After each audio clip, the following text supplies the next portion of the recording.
जय हिंद दोस्तों। आज हम उत्तर प्रदेश विशेष में करंट अफेयर सेकेंड पार्ट लेके आपके सम्मुख प्रस्तुत हुए हैं। तो दोस्तों यह सेशन आपके उत्तर प्रदेश के हर एक एग्जाम के लिए बहुत ज़्यादा महत्वपूर्ण होने वाला है। तो सेशन के लास्ट तक बने रहिएगा और सेशन में सभी महत्वपूर्ण चुनिंदा प्रश्न को सम्मिलित किया गया है जो आपके किसी न किसी एग्जाम में देखने को मिलेगा। तो चलिए आज के सेशन को स्टार्ट करते हैं अपने पहले प्रश्न के साथ। पहला प्रश्न और पहला टॉपिक आपके सामने है, इसको ध्यान से पढ़िए। उत्तर प्रदेश में कितने इलेक्ट्रॉनिक बस चलाने की घोषणा की गई है? तो दोस्तों इसमें ऑप्शन नंबर ए करेक्ट है। 5000 इलेक्ट्रॉनिक बस चलाने की घोषणा उत्तर प्रदेश में की गई है, याद रखेंगे आप। चलिए यहाँ पे दूसरा टॉपिक आपके सामने है। उत्तर प्रदेश में देश का सबसे बड़ा हवाई अड्डा कहाँ पर बन रहा है? तो दोस्तों सबसे बड़ा हवाई अड्डा नोएडा में बन रहा है उत्तर प्रदेश का, आपको पता होना चाहिए। उत्तर प्रदेश भारत का एकमात्र राज्य है जहाँ पे 5 अंतर्राष्ट्रीय हवाई अड्डे हैं। आपको ये भी पता होना चाहिए वो कौन कौन से हैं, यहाँ पे देख लीजिए। जेवर अंतर्राष्ट्रीय हवाई अड्डा आपको नोएडा में देखने को मिलेगा। महर्षि वाल्मीकि अंतर्राष्ट्रीय हवाई अड्डा आपको अयोध्या में देखने को मिलेगा। कुशीनगर अंतर्राष्ट्रीय हवाई अड्डा आपको कुशीनगर में देखने को मिलेगा। चौधरी चरण सिंह अंतर्राष्ट्रीय हवाई अड्डा आपको देखने को मिलेगा लखनऊ में। उसके बाद लाल बहादुर शास्त्री अंतर्राष्ट्रीय हवाई अड्डा आपको देखने को मिलेगा वाराणसी में। कहाँ पे दोस्तों? वाराणसी में। तो ऐसे ही इंपॉर्टेंट फैक्ट आपको नोट करते चलना। चलिए बात करते हैं अगले टॉपिक के ऊपर। योगी आदित्यनाथ जी ने किस नदी के पुनः विकास करने के लिए घोषणा की है? तो दोस्तों इसमें ऑप्शन नंबर सी करेक्ट है, कुकरेल नदी। ठीक है, और यह गोमती की सहायक नदी है। तो ऐसे छोटे मोटे नदियों से भी आपसे प्रश्न बन सकते हैं। चलिए बात करते हैं अगले टॉपिक के ऊपर। केंद्रीय विद्युत प्राधिकरण के अनुसार ट्रांसमिशन लाइन विस्तार में कौन सा राज्य शीर्ष पर है? तो दोस्तों इसमें ऑप्शन नंबर सी करेक्ट है, उत्तर प्रदेश। चलिए बात करते हैं अगले टॉपिक के ऊपर। राज्य सरकार ने शिक्षा का अधिकार अधिनियम 2009 के तहत निजी स्कूलों में पढ़ने वाले वंचित बच्चों की शिक्षा के लिए कितनी धनराशि आवंटित की है? तो दोस्तों 250 करोड़ रुपए।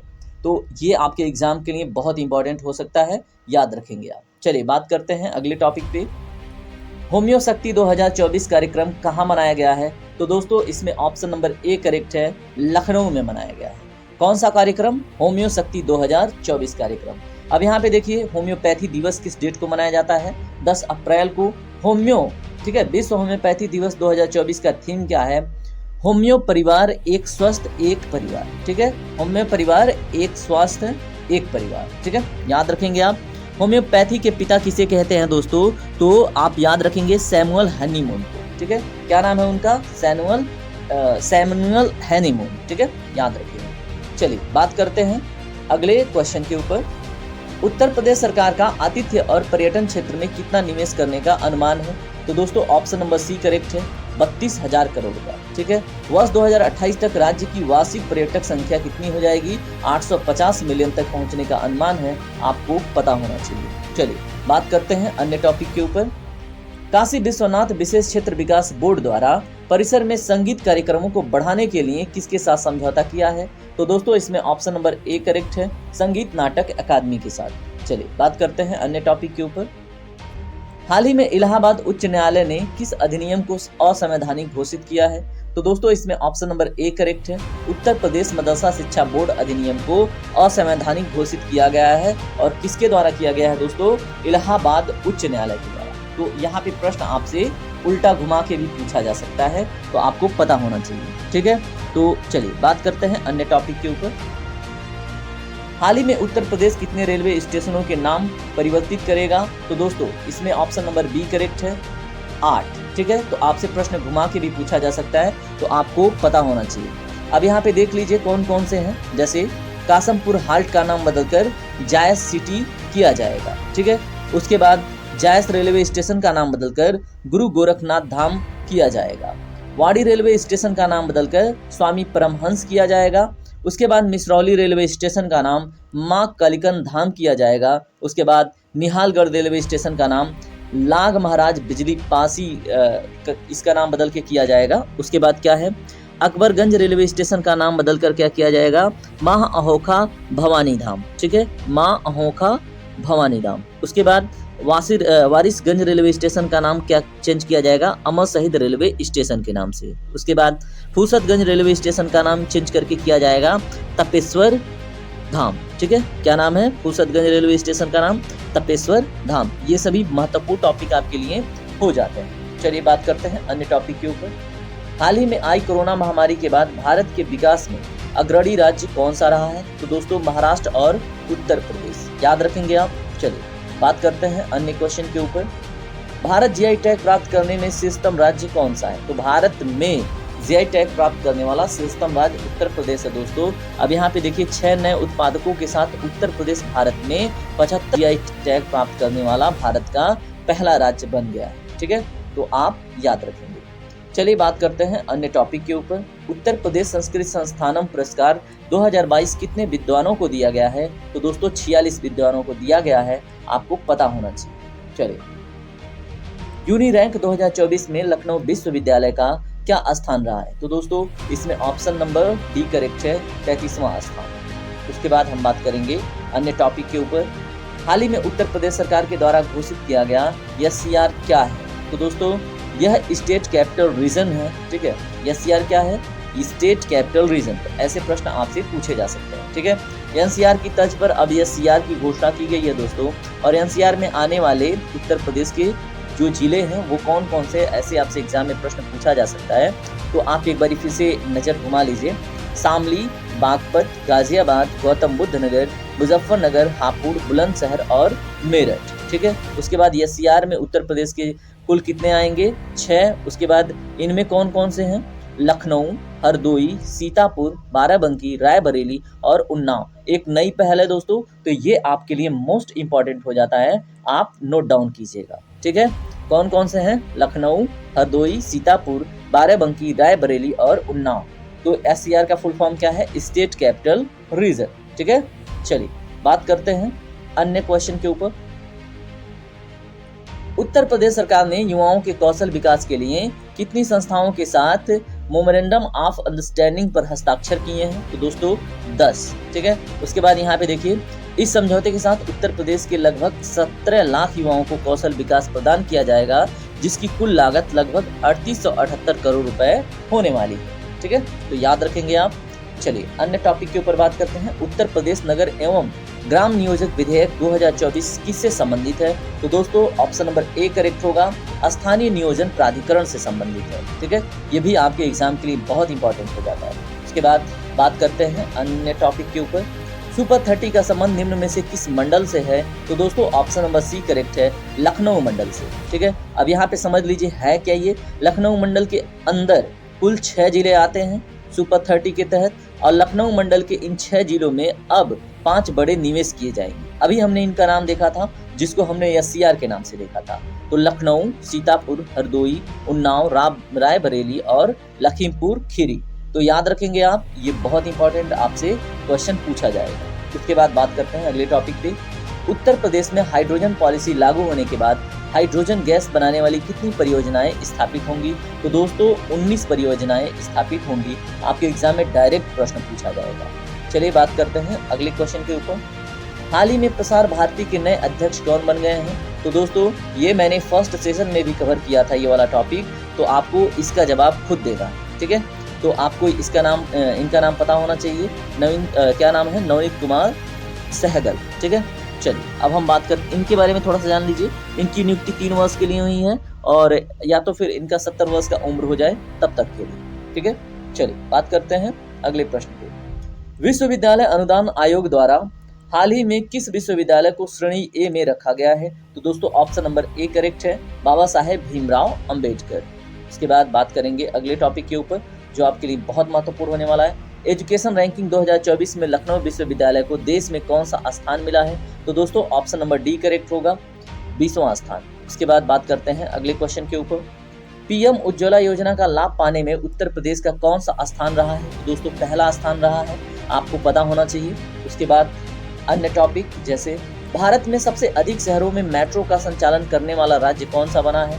तो दोस्तों ऑप्शन नंबर डी अपना उत्तर प्रदेश है, याद रखेंगे आप। उत्तर प्रदेश सबसे अधिक शहरों में मेट्रो का संचालन करने वाला अब देश का पहला राज्य बन गया है। हाल ही में मुख्यमंत्री योगी आदित्यनाथ जी ने आगरा में मेट्रो को ही झंडी दिखाकर उसका शुभारंभ किया है। ठीक है, मेट्रो के संचालन में आगरा प्रदेश का कौन सा स्थान है? 6ठा स्थान है, और देश में इसका 21वां शहर हो गया है। ठीक है, मेट्रो की दुनिया में। चलिए बात करते हैं, उत्तर प्रदेश का राज्य निर्वाचन आयुक्त किसे बनाया गया है दोस्तों? तो वर्तमान में राज प्रताप सिंह जी को बनाया गया उत्तर प्रदेश का राज्य निर्वाचन आयुक्त। उसके बाद बात करेंगे अगले क्वेश्चन के ऊपर, हाल ही में मुख्यमंत्री ने एमएसएमई क्षेत्र के लिए कितना ऋण वितरण किया है? तो दोस्तों इसमें ऑप्शन नंबर बी करेक्ट है, 30,826 करोड़। ठीक है, ये बहुत इंपॉर्टेंट क्वेश्चन आपके एग्जाम के लिए हो जाता है। उसके बाद अगला टॉपिक देखें, उत्तर प्रदेश राज्य मुख्य चुनाव आयुक्त कौन बने हैं? तो दोस्तों आर.के. विश्वकर्मा जी। ठीक है, चलिए बात करते हैं अन्य टॉपिक के ऊपर। हाल ही में उत्तर प्रदेश सरकार ने लोकायुक्त और उप लोकायुक्त के कार्यकाल का निर्धारण किया है, तो दोस्तों कितना है वो? तो दोस्तों 5 वर्ष या तो 70 वर्ष का उम्र। ठीक है, या तो 5 वर्ष तक अपने पद पे बने रहेंगे या तो फिर 70 वर्ष अपने उम्र तक। चलिए बात करते हैं अगले टॉपिक के ऊपर, उत्तर प्रदेश में खेलो इंडिया यूपी सेंटर की स्थापना किस स्तर पर की जाएगी? तो दोस्तों ब्लॉक स्तर पर की जाएगी, और इसके बारे में आप देखें, प्रदेश में खेलो इंडिया सेंटर की तर्ज पर खेलो यूपी सेंटर की सतह पना पर हर ब्लॉक में की जाएगी। ठीक है, तो स्थापना की बात है, यहाँ सतह पना नाम की कोई चीज नहीं है। उसके बाद बात करते हैं अगले टॉपिक पे, यूपी में मनरेगा के तहत पर बनाई जा रही मॉडल राशन शॉप का नाम बदलकर क्या रखा गया है? तो दोस्तों ये मोस्ट इंपोर्टेंट क्वेश्चन आपसे पूछा जाएगा एग्जाम में। ठीक है, तो ऑप्शन नंबर ए करेक्ट है, अन्नपूर्णा भवन उसका नाम रखा जाएगा। ठीक है, चलिए बात करते हैं अन्य टॉपिक के ऊपर, सबसे ज्यादा आयुष्मान कार्ड बनाने वाला पहला राज्य कौन सा बना है दोस्तों? तो उत्तर प्रदेश बना है। उसके बाद उत्तर प्रदेश 5 करोड़ आयुष्मान कार्ड बनाने वाला देश का पहला राज्य बन चुका है, ये आपको पता होना चाहिए।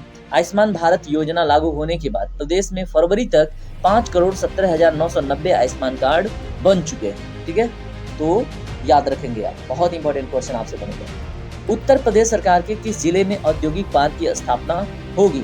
ठीक है, तो उत्तर प्रदेश किस जिले में औद्योगिक पार्क की स्थापना करेगी?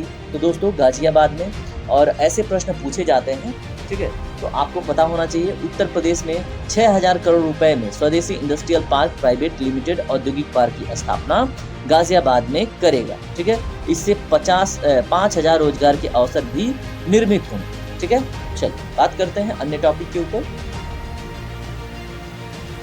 उत्तर प्रदेश के किस जिले में रेल विकास निगम द्वारा एलबीएस कोच व ट्रैक्स वर्क की स्थापना की जाएगी? तो दोस्तों झांसी में। ठीक है, उसके बाद अगला टॉपिक देखिए, प्रत्येक तहसील पर फायर स्टेशन बनाने वाला पहला राज्य कौन सा है? तो दोस्तों उत्तर प्रदेश है, ये भी आप याद रखेंगे।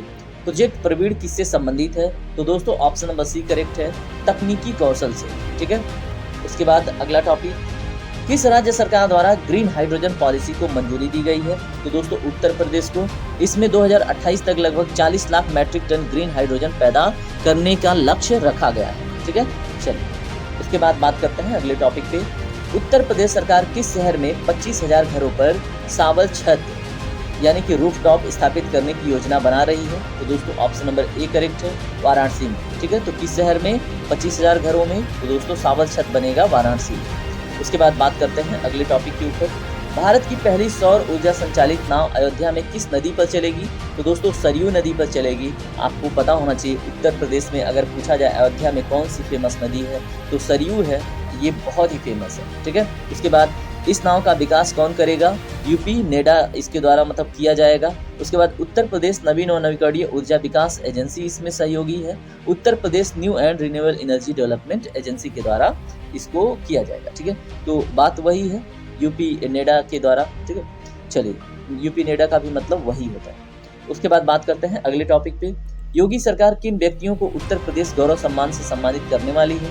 तो दोस्तों डॉक्टर रितु करगिल श्रीवास्तव और नवीन तिवारी को। ठीक है, तो आपको पता होना चाहिए। उसके बाद हम बात करेंगे अगले टॉपिक पे, उत्तर प्रदेश के किस शहर को अपशिष्ट जल उपचार और पुनः उपयोग में अपने प्रयासों के लिए केंद्र का जल योद्धा पुरस्कार मिला है? तो दोस्तों केंद्र का जल योद्धा पुरस्कार किसको मिला है?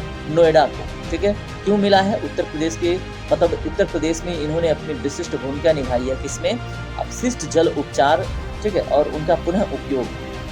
चलिए बात करते हैं, देखिए आज का सेशन यहीं पे कंप्लीट होता है दोस्तों। आज हमने बहुत सारे important UP current affair discuss किए हैं। अगर आपको सेशन पसंद आता है तो वीडियो को लाइक शेयर और कमेंट करके अपना फीडबैक जरूर दीजिएगा। चलिए मिलते हैं अगले सेशन में, तब तक के लिए अपना ख्याल रखिए। धन्यवाद यहाँ तक बने रहने के लिए। जय हिंद, जय भारत।